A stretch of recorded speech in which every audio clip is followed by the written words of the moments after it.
Ce que vous voyez là, c'est l'un des sentiers de grande randonnée les plus célèbres au monde. 170 km et plus de 10 000 mètres de dénivelé positif pour contempler le toit de l'Europe sous toutes ses coutures. Une sorte d'odyssée qui demande en règle générale 7 à 10 jours d'effort pour en venir à bout. Mais depuis quelques années, chaque fin d'été, on observe sur ce GR Tour du Mont Blanc des promeneurs, pas comme les autres. Eux ne marchent pas. Ils courent, eux ne mettent pas une semaine pour arriver à bout du sentier, mais à peine plus de 20 heures. Je vais tout de suite vous spoiler, ces humains sont des extraterrestres, et ils ne sont pas là par hasard. En fait, ils viennent des 4 coins du monde pour participer à la course en montagne la plus mythique et la plus prestigieuse au monde, l'Ultra Trail du Mont Blanc. C'est la course de tous les superlatifs, 171 km pour 10 000 mètres de montée donc, soit 4 marathons et 2 ascensions de l'Everest depuis le camp de base. Une folie. D'ailleurs, lorsque vous en prenez le départ, votre objectif premier n'est pas de faire un temps.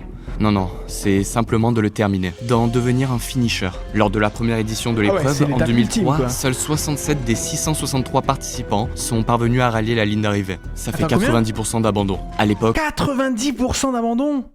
Devenir un finisher. Lors de la première édition de l'épreuve, en 2003, seuls 67 des 663 participants sont parvenus à rallier la ligne d'arrivée. Ça fait 90% d'abandon. À l'époque, le public clairsemé accueillant les coureurs à l'arrivée ne pouvait cacher son incompréhension face à ce spectacle saugrenu. Mais c'était pourtant la naissance d'un mythe. Puis les années ont passé, les participants ont augmenté, se sont aguerris et le taux d'abandon est redescendu à peine plus de 30%. En fait, l'UTMB, l'Ultra Trail du Mont Blanc, c'est la locomotive d'une discipline qui grandit à une vitesse folle, le trail, et de sa branche la plus difficile, l'Ultra Trail. Et depuis 10 ans, la discipline se professionnalise. Ce qui n'était encore qu'un simple hobby devient pour certains un travail, et des athlètes inconnus se transforment en stars admirées dans le monde entier pour leur endurance, leur résistance physique et leur force mentale hors du commun. Beaucoup sont français, une des nations majeures de l'Ultra Trail, mais le plus connu est espagnol, ou plus précisément catalan. On le surnomme l'Ultra Terrestre, et c'est mon chouchou. Mais en fait, c'est aussi le chouchou de quasiment tout le monde. C'est un peu l'élu. Ce prodige, c'est Kilian Jornet.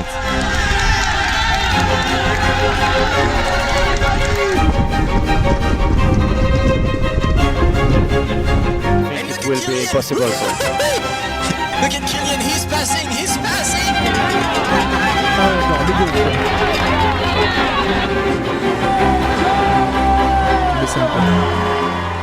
Mais il est espagnol.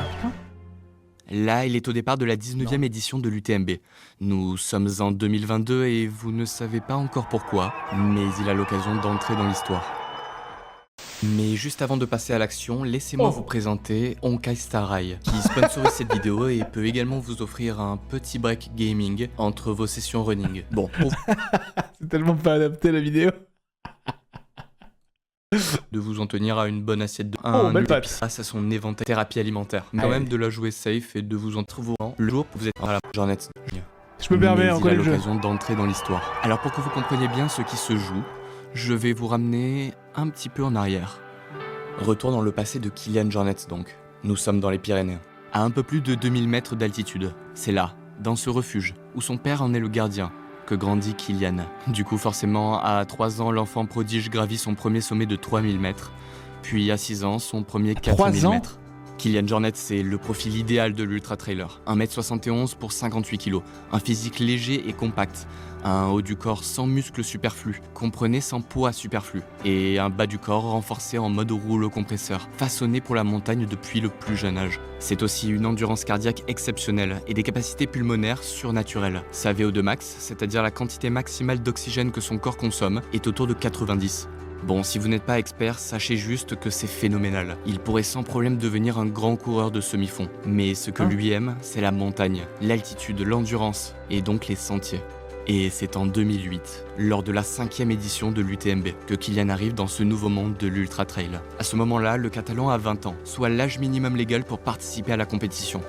D'ailleurs, cette année-là, il en est le Benjamin. C'est le premier ultra de sa carrière. Et à 20 ans, donc, Kilian va écraser tous les vieux loups de la discipline. T'as plus d'une heure d'avance, non? Non, presque, mais pas encore. Il s'impose en 20h57, une heure de moins que le précédent vainqueur et deuxième chrono de l'histoire de la compétition. En fait, la performance est tellement stratosphérique que le monde du trail n'y croit pas. Quelque chose ne tourne pas rond.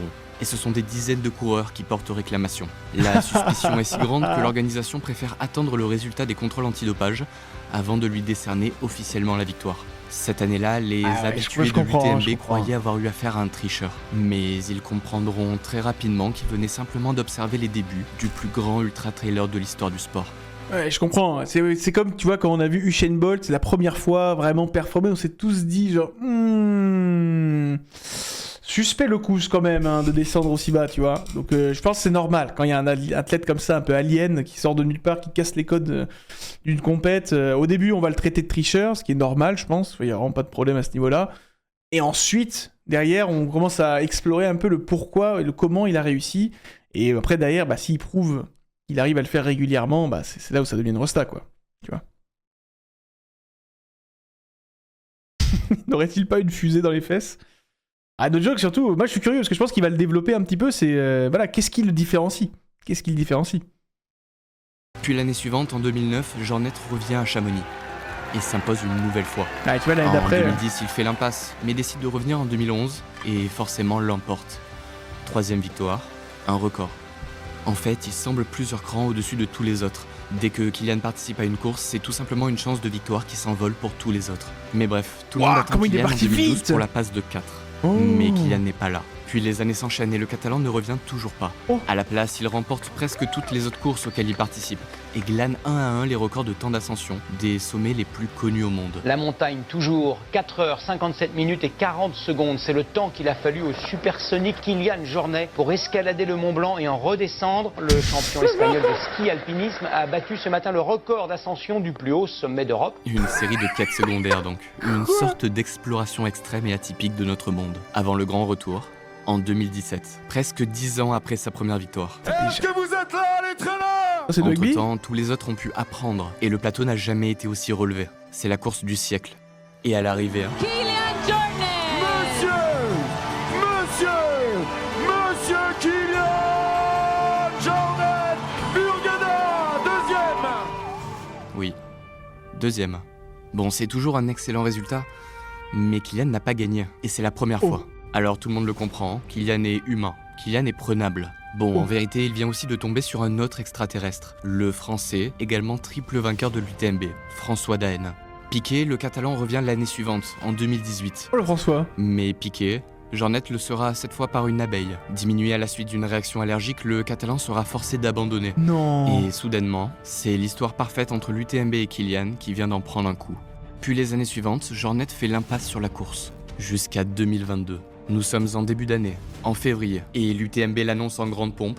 Kylian revient, le roi est de retour. Hi everybody, I'm Kylian Jornet and this year I'm coming back to UTMB. Depuis, François Daen a engrangé une nouvelle victoire, la 4e, mais il ne sera pas présent lors de l'édition 2022. Alors oui, Kylian n'est plus vraiment le roi, mais en gagnant, il a tout simplement l'occasion de récupérer sa couronne.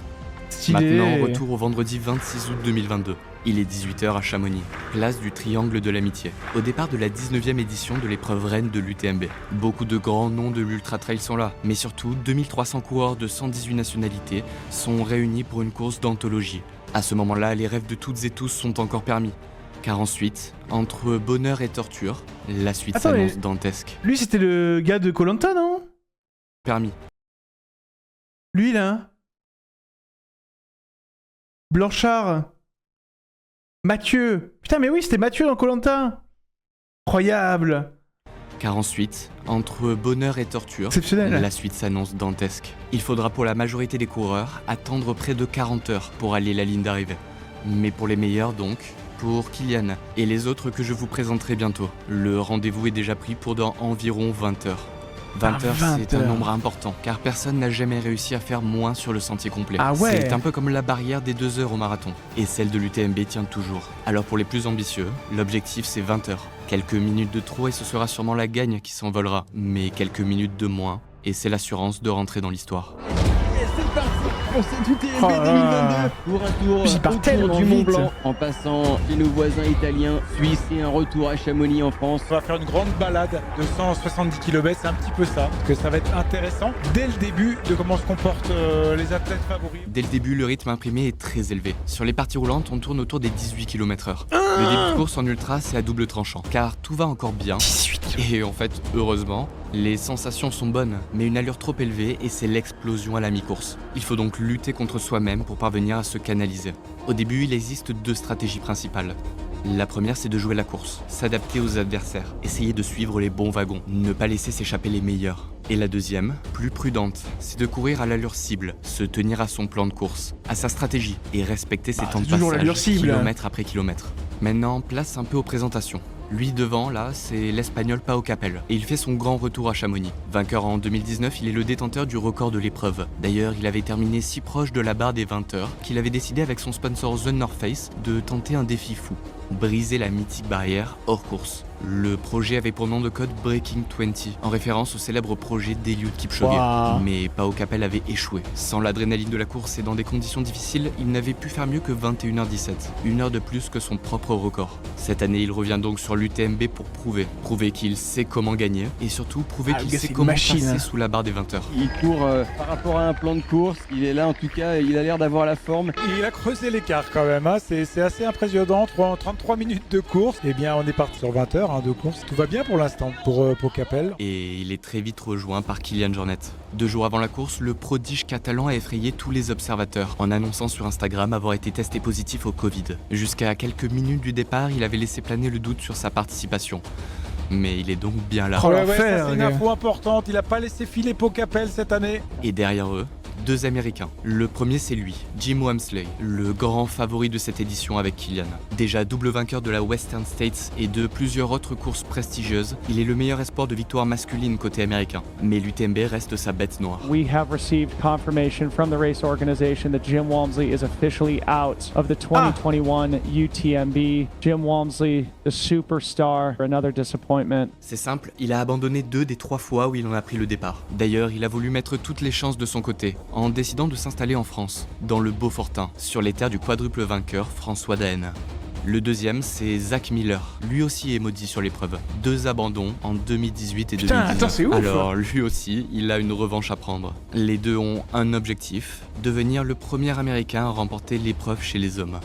Puis nos 4 premiers prétendants se rejoignent. Mais ce groupe ne durera pas longtemps car dès la sortie du premier ravitaillement, à Saint-Gervais, kilomètre 21, Jim Walmsley et Kilian Jornet reprennent la tête. Et ce n'est pas si étonnant. Car en écoutant les principaux observateurs du circuit, on comprend très vite que seul un homme peut tenir tête à Kilian. L'autre monstre de l'Ultra Trail, celui qui domine le continent américain mais qui peine encore à l'UTMB. Jim Walmsley. Kilian qui va rentrer Jim sur Jim, Walmsley. donc, le duel qu'on annonçait, Jim Walmsley, Kilian Jornet, a bien lieu et ça nous promet une course vraiment palpitante. Mais Putain. les difficultés n'ont pas vraiment commencé. Nous ne sommes qu'au kilomètre 35, à Notre-Dame-de-la-Gorge. C'est là que l'on quitte la vallée pour une nouvelle ascension, le col de la Seigne, symbole coup, il du dort. passage de la France vers l'Italie. Question folle, mais ils dorment pas pendant 20 heures? Ceux qui font 40 heures, ils font comment? Ils dorment? Pendant 20 heures, ils courent? 20 heures! Non mais les gars, imaginez, no joke. Non, attends, arrête. Là, je vous dis, vous partez maintenant, les gars. Là, on court tous et on rentre. On n'a pas le droit de s'arrêter avant 8h du mat demain. Non. 6h du mat. Non, 8h du mat. Attends, quoi? Mais c'est pas possible. Mais déjà, à 14h, je vais être fatigué. Sieste dans les relais pour les plus longs.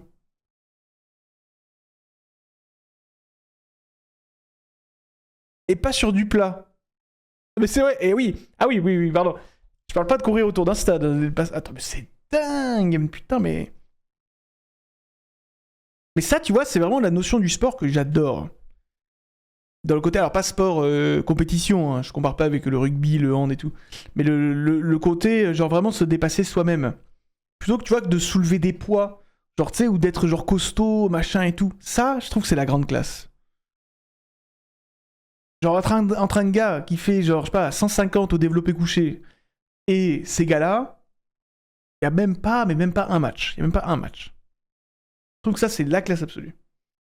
Ton corps est vraiment au pic de sa forme, t'as pas un pet de graisse, tu te dépasses. Genre, surtout, c'est fou la difficulté, quoi. Ça, c'est la grande classe, quoi. C'est pas comparable. C'est du temps passé au sport. Moi, je trouve que là, c'est vraiment la notion du sport que j'aime. Il y en a qui aiment soulever des poids, soulever lourd, tu vois, être costaud, etc. Moi, j'aime bien ce côté endurance, ce côté performance avec genre le temps en fait passé. Donc l'endurance à la fois physique et l'endurance en termes de temps. Je trouve ça vraiment la classe. T'as des pieds dégueux par contre? Ouais, bon. C'est là que l'on quitte la foule aussi. Mais surtout, c'est là que l'on célèbre l'entrée dans l'un des passages les plus difficiles et importants de la course, la nuit noire. Et c'est donc le moment pour nous de quitter la lumière pour s'enfoncer dans la pénombre. Ah, wow. Pour tous, il s'agit de raccrocher un wagon pour ne pas rester seul dans l'obscurité. Car la nuit, tout est différent. La température baisse, le bruit laisse place au silence. Et il faut gérer la solitude. Mais surtout, c'est le moment où votre corps vous demande de vous reposer. Et si les amateurs peuvent s'offrir quelques heures de sommeil, pour nos prétendants à la victoire finale, pas question de dormir. Pour se préparer à cette privation, beaucoup ont augmenté la durée de leur nuit, ou ont accumulé les siestes les jours précédents. Mais rien ne peut compenser le manque de sommeil pendant l'épreuve. Les muscles se fatiguent alors plus vite. Les risques de perte d'équilibre ou de chute s'accentuent. Et des hallucinations peuvent parfois se manifester. En fait, la nuit, c'est une sorte de juge de paix. C'est là que les premiers gros écarts entre favoris peuvent se créer. Et à l'approche de cette nuit donc, Kilian Jornet et Jim Walmsley sont toujours devant. Derrière, un petit groupe se forme. Zach Miller, Pau Capel et Tom Evans, dont je ne vous ai pas encore parlé. Ancien militaire et coureur de fond, il est revenu de blessure cette année et a remporté 2 ultras de moyenne distance. Enfin, moyenne, vous voyez ce que je veux dire. Mais bref, il lui faut maintenant prouver qu'il peut exister sur 170 km. Et juste derrière, on retrouve un Français.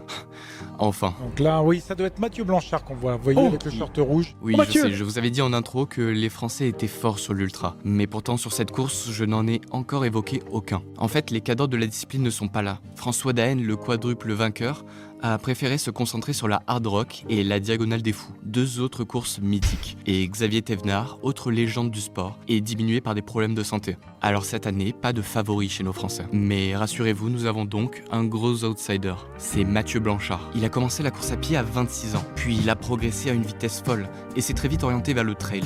3e l'an passé à l'UTMB, il fait encore partie de ceux qui cumulent un travail classique à côté de leur carrière d'ultra. Cette année, il a décidé de faire un début de course prudent et de respecter son plan de course. Puis après le 30e kilomètre, il a commencé à augmenter l'allure. Bon, pour l'instant, il est encore derrière, à quelques minutes de la tête de course. Mais il a en mémoire. Et du coup, c'était avant ou après Koh-Lanta qui s'est lancé? J'ai l'impression que c'était après. Et là, en plus, on reconnaît sur ce plan Alix. C'est à une pour ceux vitesse qui avaient folle suivi et s'est très vite Koh-Lanta. orienté vers le trail. 3e l'an passé à l'UTMB, il fait encore partie de ceux... Je sais plus s'ils sont ensemble, mais je sais que ils étaient en équipe des Bleus. Vous vous rappelez ou pas? Je sais pas c'est de quelle année, il n'y a pas écrit?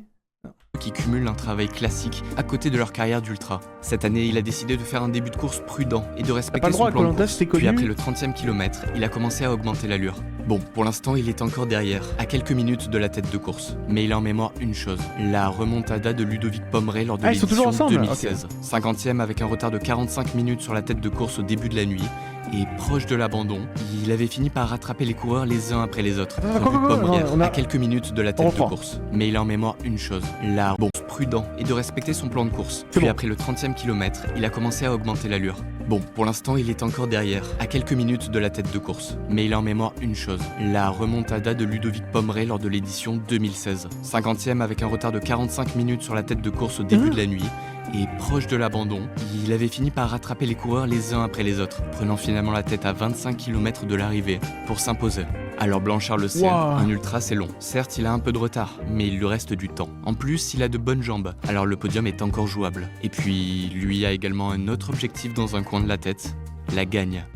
Vers minuit, les leaders passent le col de la Seigne, passage symbolique vers l'Italie. 1 heure plus tard, le long du lac Combal, Jim Walmsley profite de la partie roulante pour tenter de creuser l'écart. Puis vers 2 heures, c'est l'arrivée à Courmayeur, lieu du second ravitaillement avec assistance autorisée. 1 minute 15 après Jim. 1 minute 15 after Jim coming in into the aid station. Et c'est le moment pour moi de vous parler un petit peu plus en détail de ces ravitaux. En fait, en course, que ce soit sur route ou sur sentier, plus la distance s'allonge, plus ils deviennent un facteur de performance capital, physiquement et moralement. En fait, le ravito, c'est un court moment, situé dans des zones précises, où il faut faire le plein de force. La plupart doivent être réalisés en autonomie par le coureur, avec des produits fournis par l'organisation. Mais vous venez de le voir, quelques-uns dérogent à la règle et autorisent une assistance. Alors bien sûr, cette assistance, c'est l'occasion pour l'athlète de se décharger d'un poids, celui de remplir lui-même ses gourdes, celui de chercher lui-même la bonne quantité d'aliments à emporter, et plus globalement, celui de gérer le temps de pause. Car si l'on ne peut pas gagner du temps en course, alors le ravito peut s'écourter pour permettre de rattraper du temps. Mais l'assistance a une autre visée encore plus importante, de celles qui peuvent changer le destin d'une course, de celles qui peuvent transformer un probable abandon en une remontée, ou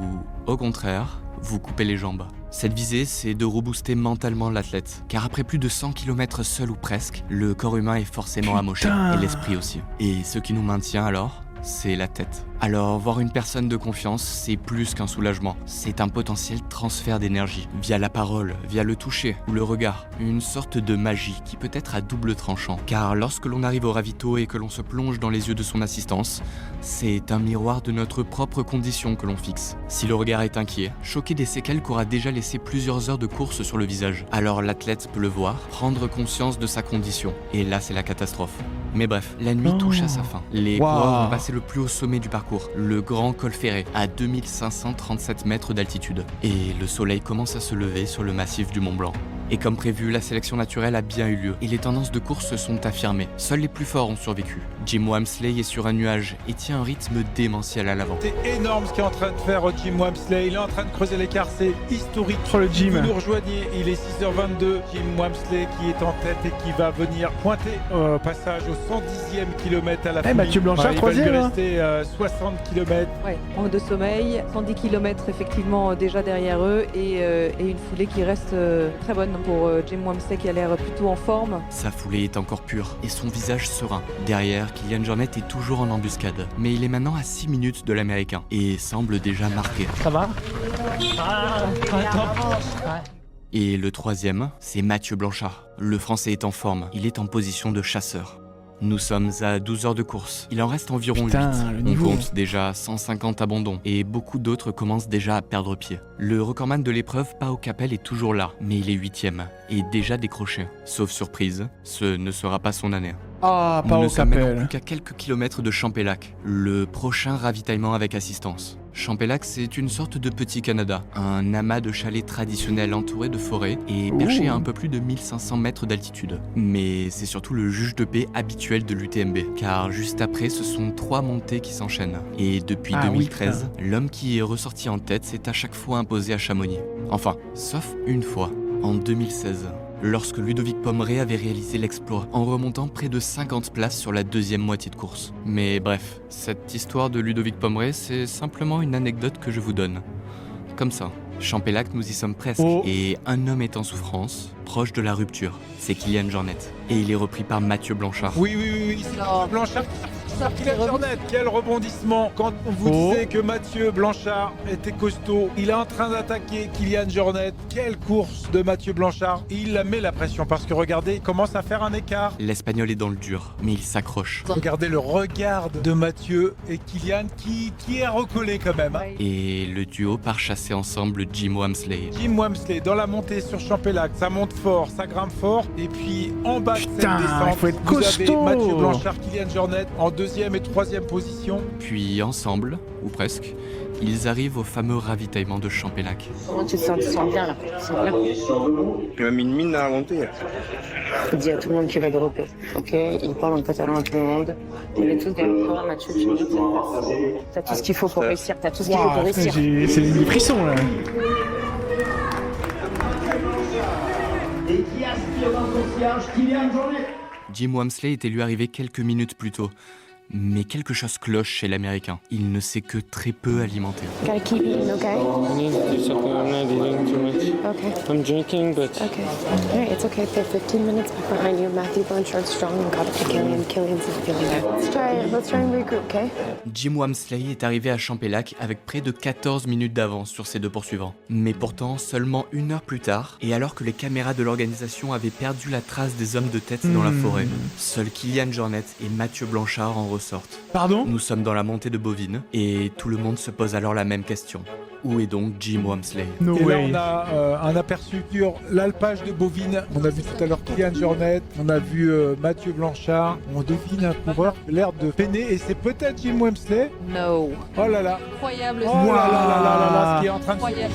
Pour Jim Walmsley, c'est la catastrophe. Un 3e craquage à l'UTMB. Épuisé, sans énergie, il n'avance plus. Donc là, les douleurs sont quasi indescriptibles. On est sur un épuisement musculaire. C'est même difficile de garder l'équilibre. On tangue à droite, à gauche. On a juste une seule envie, c'est s'allonger par terre. Et là, il faut trouver les ressources ailleurs. Seul dans la montagne, il lui faut maintenant reprendre ses esprits au plus vite pour garder ses chances de victoire ou à minima conserver sa 3e place. Devant Oh là donc, là. la donne a changé. Ils ne sont plus que 2. Mathieu Allez, Mathieu Blanchard, notre outsider, et l'extraterrestre Kylian Jornet. Certes diminué, mais qui a profité du retour de Blanchard et du craquage de Walmsley pour reprendre des forces mentales. Et là, la course est maintenant différente. Pour les deux, il n'y a plus qu'un seul objectif, lâcher l'autre sans se mettre dans le rouge. C'est difficile car la stratégie de course n'est plus la même. Il faut sortir de sa croisière, sortir de son flot, lancer des attaques et répondre à celles de l'adversaire. Lâcher quand on ne peut plus suivre, mais seulement un peu, jamais trop.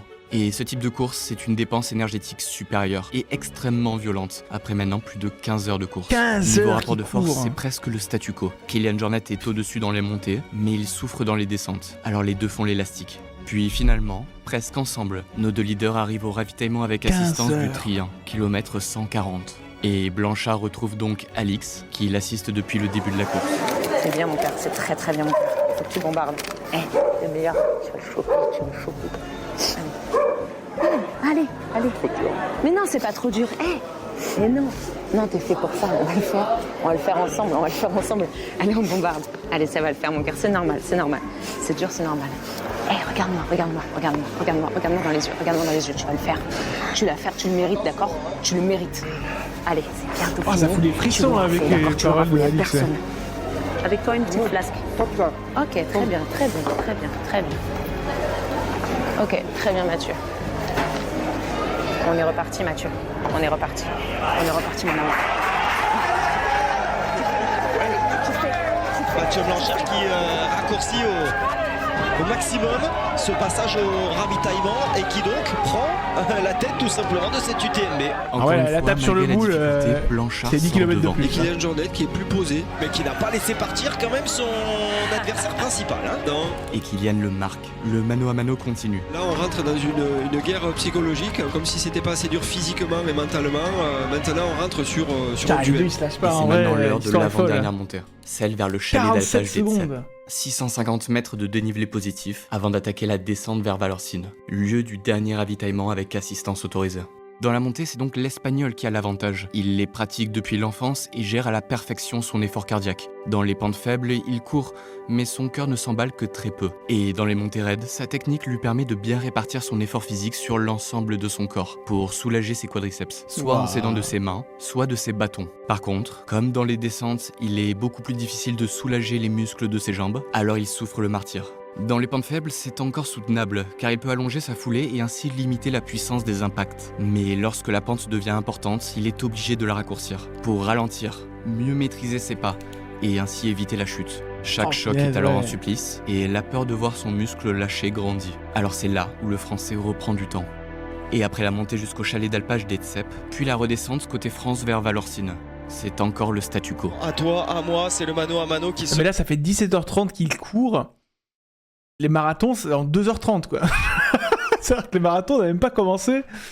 En gros, hein, pour ceux qui sont bons, eux, ils ont déjà 17h30 dans les pattes. C'est fou, mais putain. C'est quelle planète? On n'est même pas sur un truc humain. Les gars, moi, je cours sur le tapis 40 minutes, je suis trop content. Ah, mais c'est quoi? C'est quoi 17h30? Putain, les gars.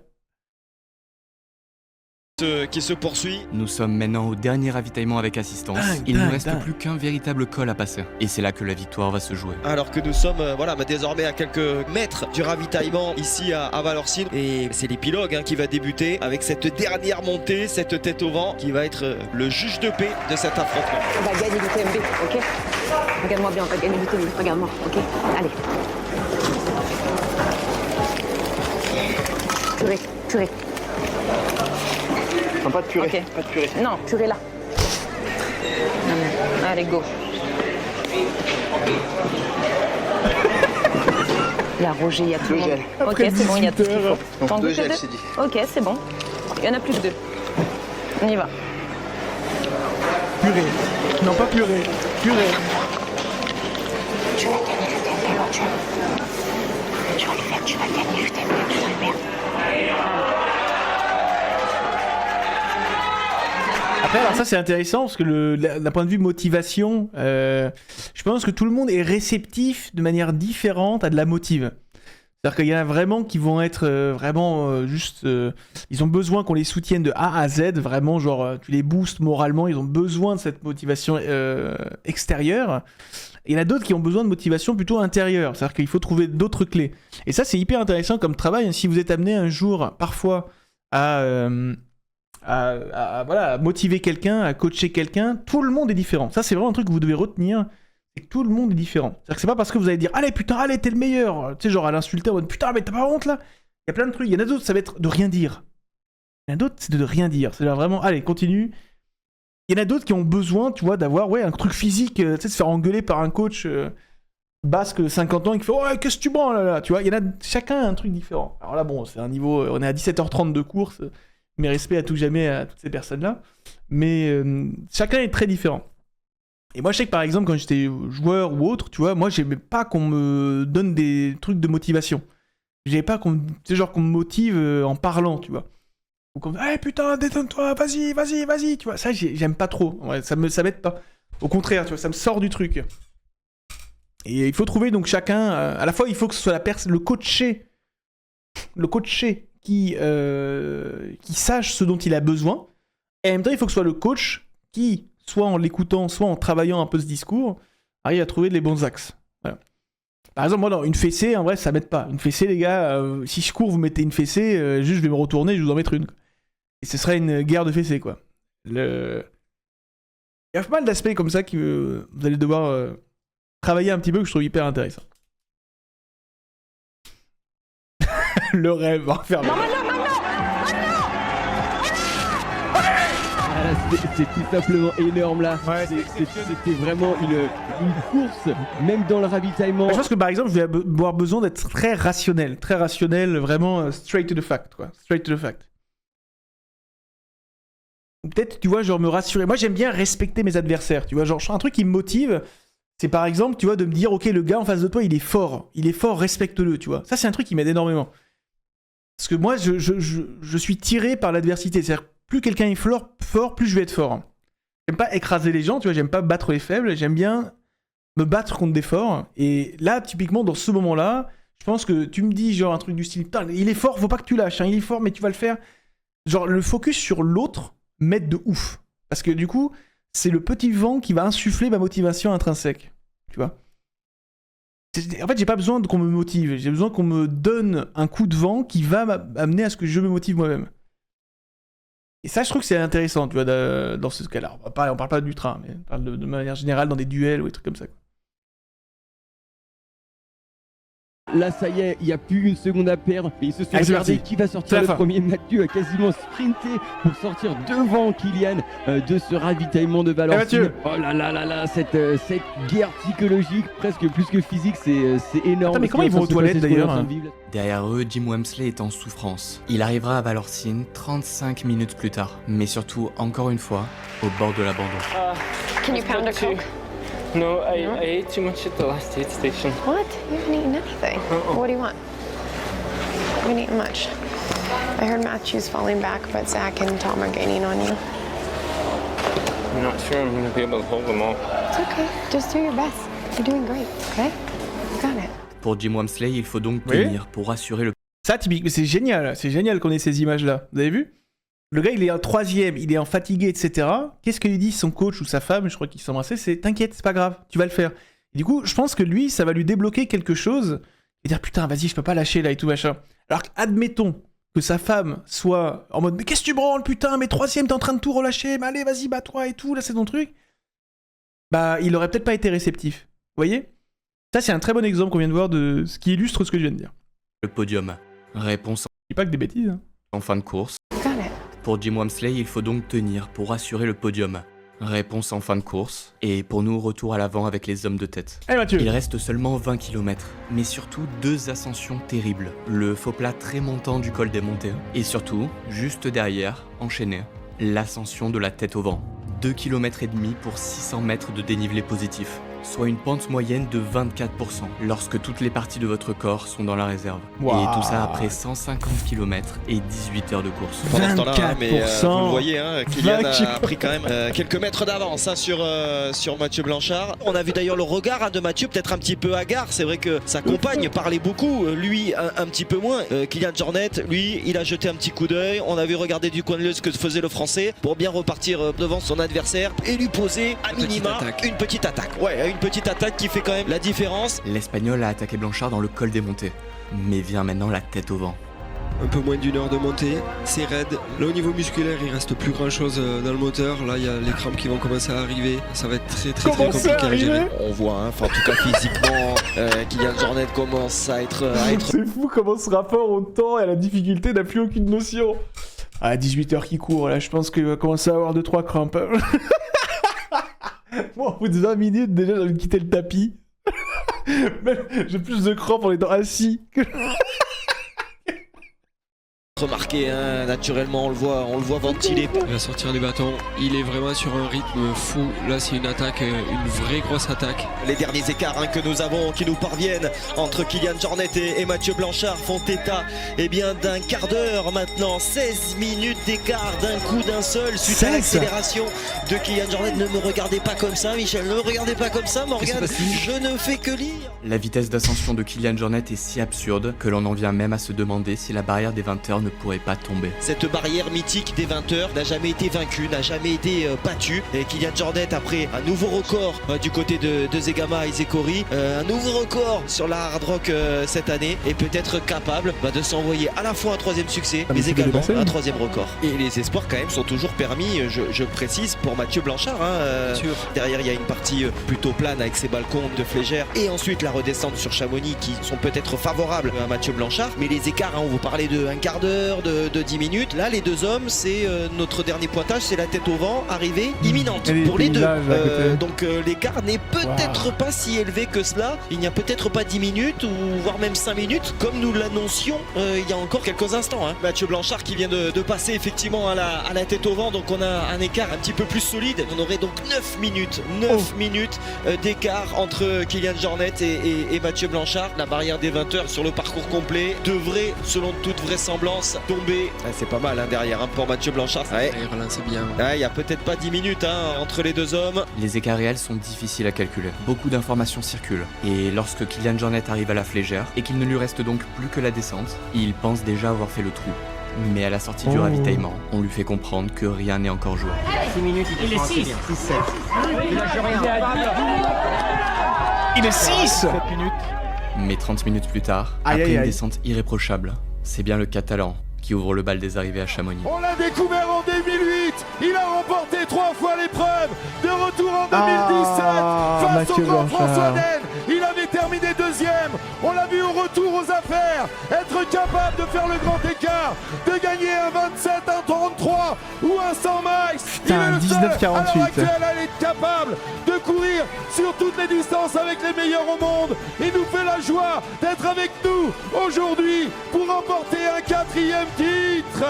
Après son fabuleux exploit du côté de Zegama et le record, du côté de la Hard Rock, du côté de Sierzinal avec sa 5e place, de retour maintenant et l'enchaînement Hard Rock UTMB pour une 4e victoire ici sur le DMB. Monsieur Kylian Jornet Burgada sur la ligne d'arrivée à la première place.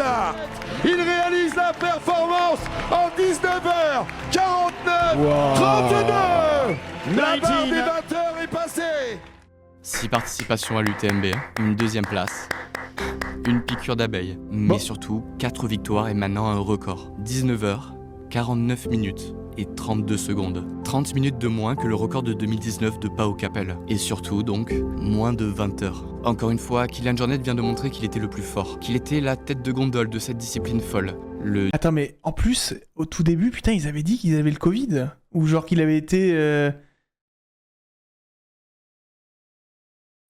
Le duel attendu avec Jim Walmsley aura bien eu lieu, mais au final, c'est un autre homme qui aura tenté de jouer les troubles faits jusqu'au bout. Fini à fond.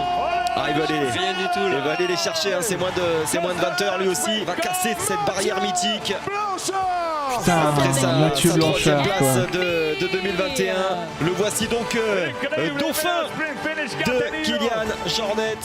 19h, 54 minutes et 50 secondes. Un autre extraterrestre sous la barrière des 20 heures. Et c'est tout un symbole que ce soit Mathieu Blanchard qui le talonne. Car bien qu'ayant le même âge que l'Espagnol, il incarne cette nouvelle génération d'ultra-trailers. Arrivé sur le tard, il est la preuve que cette discipline se professionnalise et se développe à une vitesse folle. Entraînement, hydratation, nutrition, ravitaillement et mental. Chaque année, les limites de tous les facteurs de performance en ultra-trail sont repoussées. Et une chose est sûre, ce n'est que le début.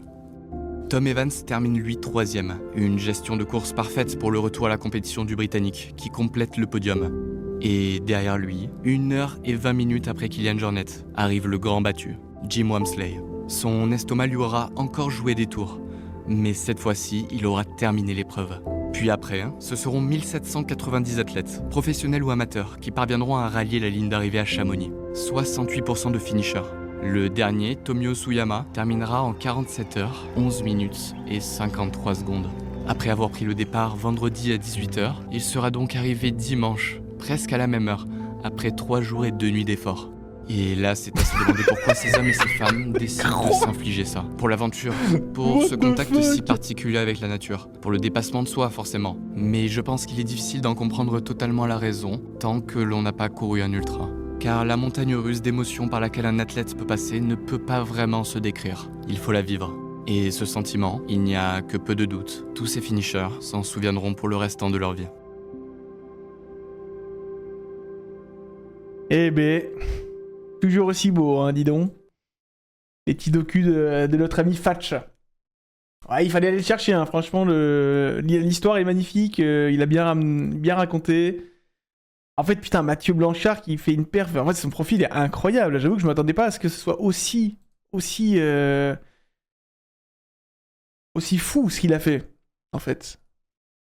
C'est vraiment fou, parce qu'en plus, il a passé la barre historique des 20 heures. Mais la seule année où quelqu'un d'autre le fait aussi, quoi. Genre, personne n'a jamais fait en 15 ans, et la seule fois où il le fait, il bat tous les records, mais il y a un mec qui est plus fort que lui, quoi. C'est dingue. Et alors ça a dit quoi cette année là, enfin UTMB? Du coup là c'était Ultra Trail du Mont Blanc, le palmarès, y a pas un truc du coup pour savoir?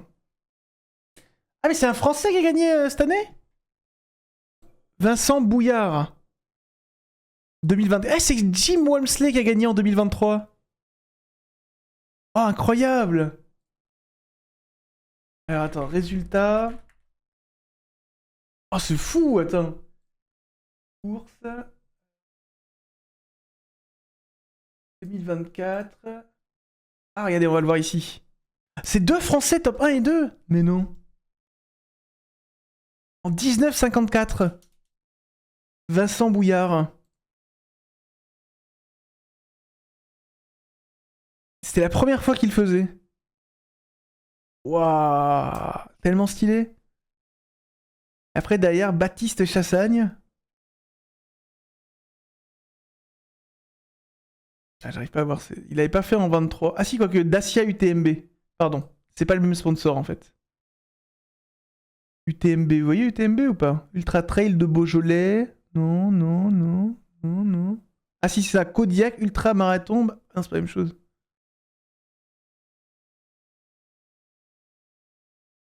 Putain, 173 km. Après, il avait fini premier en 2023 sur le 160 km aux États-Unis en vrai.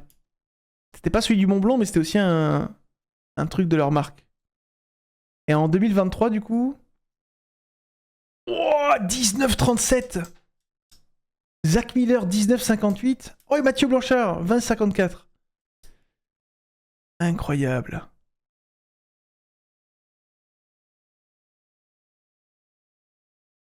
Putain, hyper stylé. Hein.